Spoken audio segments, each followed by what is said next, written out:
3 सीटों में से कैसे 2 में बीजेपी को लग रहा है जोर का झटका। दोस्तों, क्या देश का युवा बीजेपी की दहलीज तक आ पहुंचा है?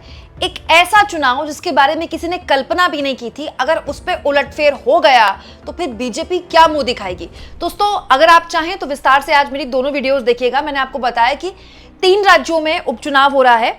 एक राज्य है दोस्तों बिहार के बांकीपुर, यहां तो प्रशांत किशोर नंबर 1 पर चल रहे हैं और ये वो सीट है जहां बीजेपी के राष्ट्रीय अध्यक्ष नितिन नबीन जिन्होंने खाली की थी वो सीट। सोचिए, नवंबर में नितिन नबीन ने जो चुनाव 50,000 से ऊपर मतों से जीता था, इनफैक्ट 54,000 के आसपास मतों से जीता था, वो चुनाव वो बीजेपी हारती दिख रही है और फिलहाल प्रशांत किशोर काफी आगे हैं।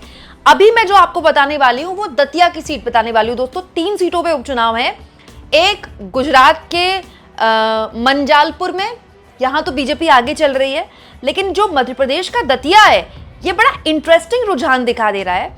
अभी जो रुझान चल रहे हैं दोस्तों, इसमें बीजेपी पिछड़ी है और ताजा अपडेट बताती हूं।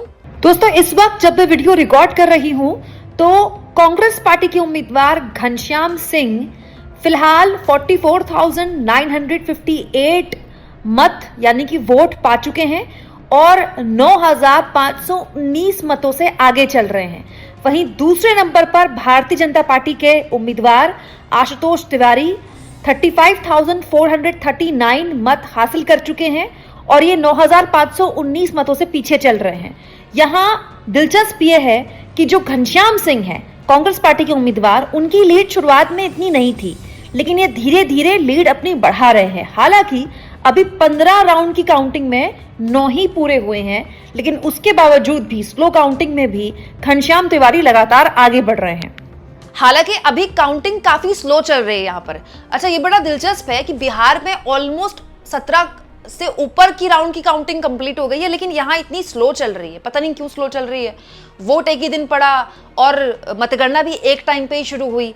ये तो खैर चुनाव आयोग जाने, लेकिन ये अपने आप में बताता है दोस्तों कि 3 में से 2 सीटें बीजेपी इसमें पिछड़ रही है। हालांकि ये जो सीट है, ये सीट पिछले विधानसभा चुनाव में बीजेपी ने हारा था, बीजेपी जीत नहीं पाई थी ये सीट। नरोत्तम मिश्रा यहां से चुनाव हारे थे दोस्तों। 2023 में जब विधानसभा चुनाव हुआ था मध्य प्रदेश में, नरोत्तम मिश्रा वही हैं जो मध्य प्रदेश की शिवराज सरकार में मंत्री रह चुके हैं। आपको याद होगा पिछले महीने खूब हाई वोल्टेज ड्रामा हुआ था। नरोत्तम मिश्रा को पूरी उम्मीद थी कि उन्हीं को चुनाव लड़ाएगी बीजेपी, लेकिन नरोत्तम मिश्रा का टिकट गया कट। उसके बाद नरोत्तम मिश्रा के कार्यकर्ता हाईवे पहुंच गए थे। याद होगा आपको, इन्होंने हाईवे जाम कर दिया, पुलिस को, एसपी को मौके पर पहुंचना पड़ा, बहुत ड्रामा हुआ था, बहुत ड्रामा। फिर नरोत्तम मिश्रा को ही बुलाया गया, फिर वो भावुक हो गए स्टेज में। पहले उनके कार्यकर्ताओं ने कहा कि किसी को यहाँ से जीतने नहीं देंगे, अपनी पार्टी को आग दिखाई थी। बाद में भावुक होकर पार्टी के लिए लग गए, प्रचार भी किया नरोत्तम मिश्रा ने। लेकिन ये सीट बीजेपी फिलहाल जो शुरुआती रुझान है उसमें पीछे है। अभी हो सकता है आने वाले रुझानों में वो आगे आ जाए, क्योंकि बहुत स्लो चल रही है काउंटिंग, पता नहीं कब तक नतीजे आएंगे। लेकिन ये जो चुनावी समीकरण है दोस्तों, जातीय समीकरण बीजेपी का यहाँ 2023 से ही गड़बड़ाया हुआ है। मैं आपको बताऊं, जो ब्राह्मण मतदाता है यहाँ पर 30 से 35% के आसपास है, जो बीजेपी का कोर वोटर है। अनुसूचित जाति का जो मतदाता है वो ऑलमोस्ट 58 से 60% माना जाता है, बहुत बड़ी तादाद में। अकेले जाटव इसमें 33 से 40% बताया जाता है। इसीलिए इस सीट में आजाद समाज पार्टी ने भी इस बार चुनाव लड़ा था। फिलहाल वो तीसरे नंबर पर ही दिखाई दे रही है। चंद्रशेखर आजाद की जो आजाद समाज पार्टी है वो भी इस बार यहाँ पर चुनाव लड़ रही थी। इसके अलावा दोस्तों यहाँ पर यादव मतदाता भी 12 से 18% के आसपास बताया जाता है। अब जैसा कि मैंने कहा कि अभी तो रुझान ही है, फाइनल आंकड़ा जो भी हो, शुरुआत में ही बीजेपी के उम्मीदवार का इस तरह से पिछड़ना बहुत सारी बातें कहता है दोस्तों। नरोत्तम मिश्रा की नाराजगी बीजेपी ने हल्के में ले ली। क्या नरोत्तम मिश्रा बीजेपी के खुद के पूर्व मंत्री, इतने दिग्गज नेता, बहुत बड़े नेता रहे नरोत्तम मिश्रा, तो दूसरों की मॉरल पुलिसिंग करते, दूसरों के, दीपिका पादुकोण की बिकिनी पर नरोत्तम मिश्रा ने टिप्पणी की थी। क्या नरोत्तम मिश्रा जैसे लोगों की नाराजगी बीजेपी को भारी पड़ गई? मतलब बहुत सारे लोग ये भी कह रहे थे कि नरोत्तम मिश्रा भले ही आंखों में आंसू लिए अपनी पार्टी के लिए प्रचार कर रहे हों, लेकिन वो इतना अपमान अपना बर्दाश्त नहीं करेंगे।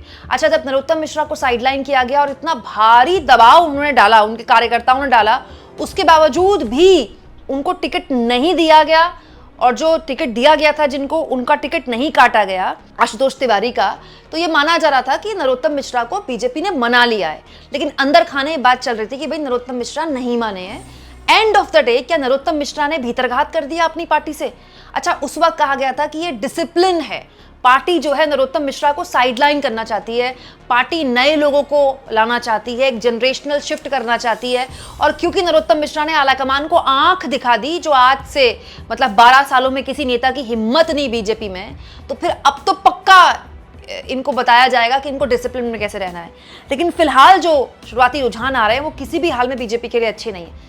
रुझान पलट सकते हैं, काउंटिंग स्लो चल रही है, रात तक कुछ भी हो सकता है। लेकिन ये रुझान भी जो कट नेक टू नेक फाइट आ गई है ना, अब हालांकि नेक टू नेक फाइट भी नहीं है, अब तो काफी थोड़ा बहुत आगे ही चल रहे हैं कांग्रेस पार्टी के उम्मीदवार। ये भी बताता है कि एक ऐसी सीट जो बीजेपी का एक दौर में गढ़ रहा करती थी, जो 2023 में भले ही बीजेपी हारी हो, लेकिन उसका वोटर अभी भी यहां पर सक्रिय है, उसका संगठन सक्रिय है, उसके इतने बड़े नेता हैं, उनको नाराज करना भी बीजेपी को भारी पड़ सकता है।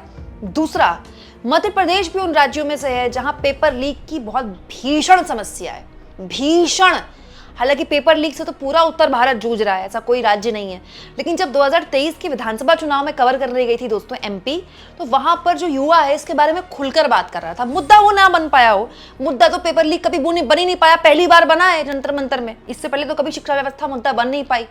लेकिन मत भूलिए, ये पूरा चुनाव जो हुआ है, इसमें दतिया में नरोत्तम मिश्रा की नाराजगी से कहीं ज्यादा एक फैक्टर कॉकरोच जनता पार्टी का भी है।